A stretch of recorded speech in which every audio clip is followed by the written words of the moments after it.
కలిసి ఏర్పాటు చేసిన విలేకరుల సమావేశంలో ఎమ్మెల్యే మాట్లాడారు. మాజీ ఎమ్మెల్సీ ప్రేమసాగర్ రావు ఆధ్వర్యంలో పోటీగా పూర్వ విద్యార్థుల సంఘం ఏర్పాటు చేయడం అభ్యంతరకరమని అన్నారు. కళాశాలలో పూర్వ విద్యార్థుల కమిటీ ఉన్నప్పటికీ మరో సంఘాన్ని ఏర్పాటు చేయడం రాజకీయ దురుద్దేశంతో కూడుకున్నదని ఆయన అభియోగించారు. తాను శాసనసభ్యుడిగా ప్రభుత్వ డిగ్రీ కళాశాల అభివృద్ధికి ఎంతో పాటుపడినట్లు తెలిపారు. ఎమ్మెల్యే నిధులు ఖర్చు చేయనప్పటికీ ప్రభుత్వ పరంగా నిధులు తీసుకురావడంలో తన వంతు పాత్ర ఎంతో ఉందని ఆయన గుర్తు చేశారు.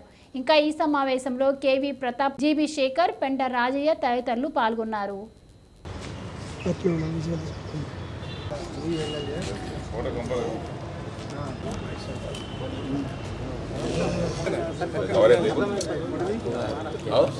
మంచిర్యాల కాలేజ్ పూర్వ విద్యార్థులందరికీ మొదటిగా నమస్కారాలు. కాలేజ్ అభివృద్ధి విషయంలో అనుకోండి, మంచిర్యాల డిగ్రీ కాలేజ్ 67-68 సంవత్సరాల డిగ్రీ కాలేజ్ ఏర్పడి గతంలో మంచిర్యాల కాలేజీ ఏసిస్లో ఇండస్ట్రియల్ ఎస్టేట్ షెడ్లలో కాలేజ్ నడిచిన తర్వాత పర్మనెంట్ కాలేజ్ కావాలని అప్పుడు ప్రభుత్వ పరంగా ప్రయత్నాలు చేసి ఇక్కడ గోదావరి ఆ ప్రాంతంలో కాలేజీ కట్టడం జరిగింది. సాధారణంగా కాలేజీ అభివృద్ధి కోసం అప్పుడున్న ప్రజాప్రతినిధులు ప్రయత్నం చేసి అభివృద్ధి కోసం కృషి చేస్తారు. కాలేజ్ డెవలప్మెంట్ కమిటీ కూడా వేసుకున్న సందర్భాలు 15 సంవత్సరాల క్రితమే కమిటీ అందిన సందర్భంలో కాలేజ్ అభివృద్ధికి కాలేజ్ రావాల్సిన ఫండ్స్ విషయంలో కానీ ఎప్పటికప్పుడు డిపెండ్ చేసే కార్యక్రమం ఉంటుంది. దానికి ప్రతాప్ గారు, శేఖర్ గారు, మిగతా మిత్రులతో కమిటీ కూడా వేయడం జరిగింది. ఈ మధ్య కాలంలో మరొక కమిటీ వేయడం జరిగింది. ఉద్దేశం వల్ల కొందరు అంటారు మాజీ ఎమ్మెల్సీ ఇలా రాజకీయం లేదని. కాలేజ్ ఏదైనా కమిటీ వేసేటప్పుడు ఎప్పుడైతే కాలేజ్ స్టార్ట్ అవుతుందో అప్పటి నుంచి ఓల్డ్ స్టూడెంట్స్ ఉంటారు తప్ప మధ్యలో ఉండడం అనేది ఇది రాజకీయం అవునా కాదనేది నేను పూర్వ విద్యార్థులందరికీ నేను అడగడం జరుగుతుంది, వారికి నేను చెప్పడం కూడా జరుగుతుంది. గతంలో హై స్కూల్ ఫంక్షన్ చేయడం జరిగింది 50 years. హై స్కూల్ ఎప్పుడైతే స్టార్ట్ అయిందో అప్పటి నుంచి ప్రతి ఒక్కరిని ఆనాడు ఇన్వైట్ చేయడం జరిగింది. నేను అనుకుంటా పెద్ద ఎత్తున చేయడం జరిగింది. దాదాపు నేను అనుకుంటా మోర్ దెన్ ఒక 5,000 పైబడి ఆనాడు విద్యార్థులు అందరూ రావడం జరిగింది.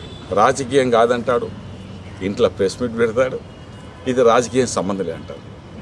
ఇది చెప్తే వలన ప్రజలు నమ్ముతారా చెప్పండి? విద్యార్థులు నమ్ముతారు. తన ఉనికి కోసం చేసుకునే కార్యక్రమం అవునా కాదన్నది ఇది విద్యార్థులు తెలుసుకోవాల్సిన బాధ్యత ఉంటుంది. మరొక మాట, ఇలా కాలేజ్ మేము ఈనాడు ప్రజల సహకారంతో ఎమ్మెల్యేగా ఉన్నాను. నేను కూడా డిగ్రీ ఇదే కాలేజీలో నేను బిఏ చేయడం జరిగింది. ఒక సందర్భంలో కాలేజ్ ఇక్కడ ఎక్సైజ్ కాంట్రాక్ట్ జరుగుతున్న సందర్భంలో ఆయా ప్రాంతాల్లో ఎక్సైజ్ కాంట్రాక్ట్ డబ్బులు ఇచ్చే కార్యక్రమంలో అప్పుడు మాకు బాగా గుర్తుంది. ఐఏఎస్ కలెక్టర్ ఉంటే అక్కడ యాక్షన్ చేస్తుంటే మంచిర్యాల కాలేజ్కి కొంత ఫండ్స్ కావాలని ఆనాడున్న యాక్షన్లో నేను ఇంకా కొంతమంది మేము డిమాండ్ చేసి ఆనాడు కొంత డబ్బు కూడా కాలేజ్ అభివృద్ధికి ఆనాడు డబ్బులు కాలేజ్ అకౌంట్లో మరి వేయడం జరిగింది.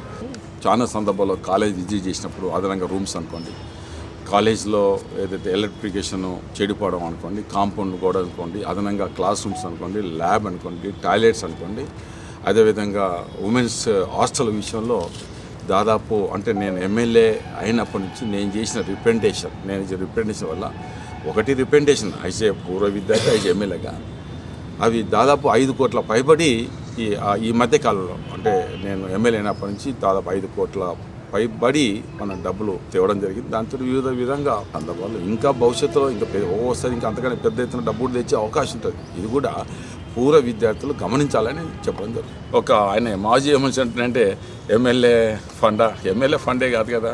ఇప్పుడు ఎమ్మెల్యే ఫండ్ తోటి అన్నీ అవుతాయా?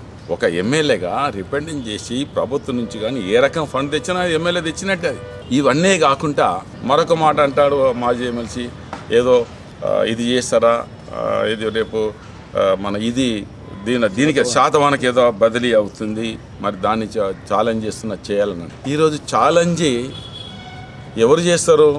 ఛాలెంజ్ చేసిన వాళ్ళు పనిచేయరు, ఛాలెంజ్ చేయని వాళ్ళు పనిచేస్తారు. నేను ఎమ్మెల్యేగా ప్రజల ఓటుతో గెలిచాను, ఎందుకంటే ఛాలెంజ్ చేసే అలవాటు మాకు లేదు కదా.